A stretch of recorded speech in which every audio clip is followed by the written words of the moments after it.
If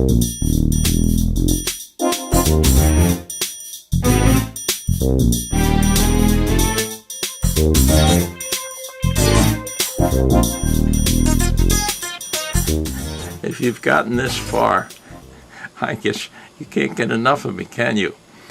Well, I'm going to talk a little bit about what I see in today's politics.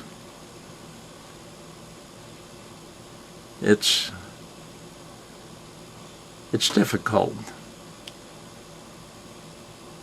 to understand what some people mean, or to make proper judgments of everyone that runs for office. We have to make choices.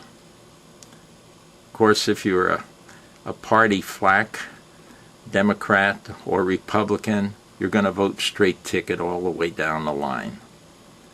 But there are always those who are undecided, and they're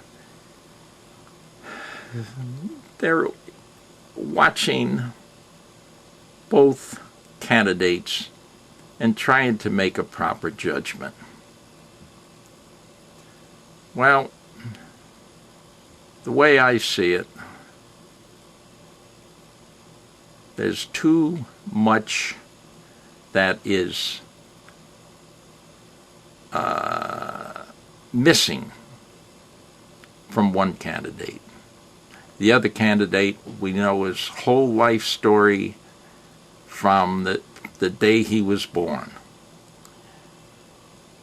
There are too many promises by one candidate.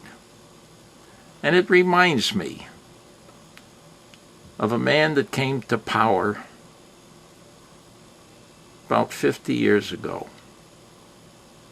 Not in the United States, but close to the United States. A man that came to power, and he came telling people, I'm here to save you.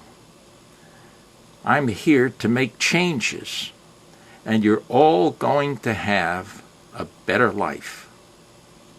You're all going to live better, much better than you do now. And he promised that one day they would get to vote. And in 50 years, they have never voted. And he gave them free health care. And some people still believe the baloney that the health care is good health care. But that man doesn't allow anyone to come and inspect his health care. There are no outside inspectors who can give a real in-depth report on the health care. Of course, by now you realize I'm talking about Fidel Castro in Cuba. There's no one that has been able to go in there and to really examine the educational system. Oh, it's good, but there are a lot of flaws in it. There are a lot of things that would never be allowed in this country. And the health care, the clinics there, some of them are so utterly filthy that if you, a citizen of the United States, walked into one of those clinics, suburban clinics, you'd walk right out. There's not a clinic in the United States that is in the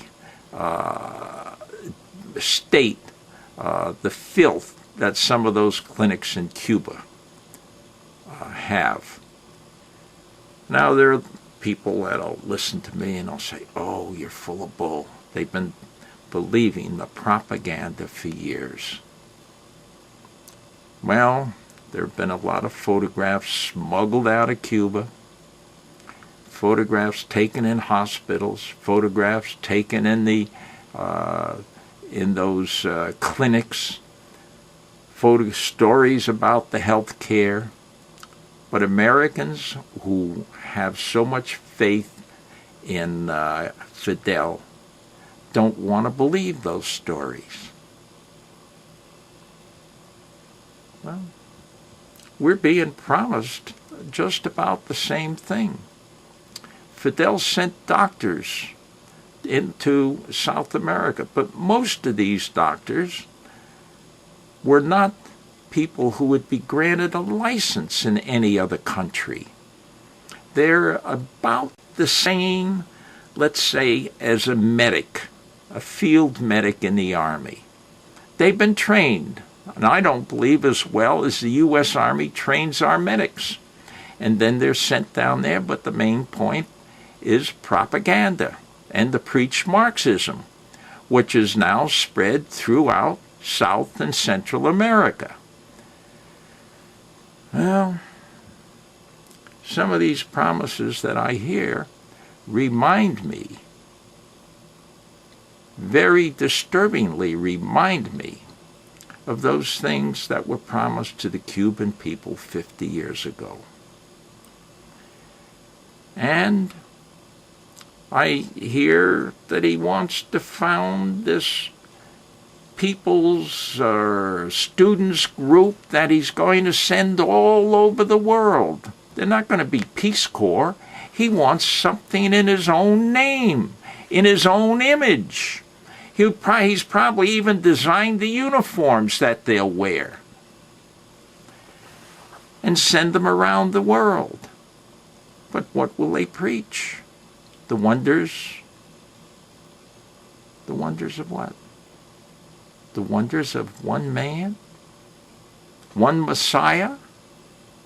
And that's what Fidel feels he is, the Messiah. Let me tell you something about Cuba today. The whole infrastructure is gone. If they would allow a group of reporters, unbiased reporters, to tour the island and make an assessment and bring with them economists and people who know, let's say, understand how a city is supposed to function, and make an assessment of that country, you'll find that it is a total ruin compared to what it was before Castro became the despot in charge. He only replaced another despot. So the Cuban people have had no real freedom for many years. But we're being promised things that are strangely reminiscent of those promises that were made to the Cuban people 50 years ago. I'd consider that. I'd examine that quite thoroughly. Thanks, folks. One more video. Good night.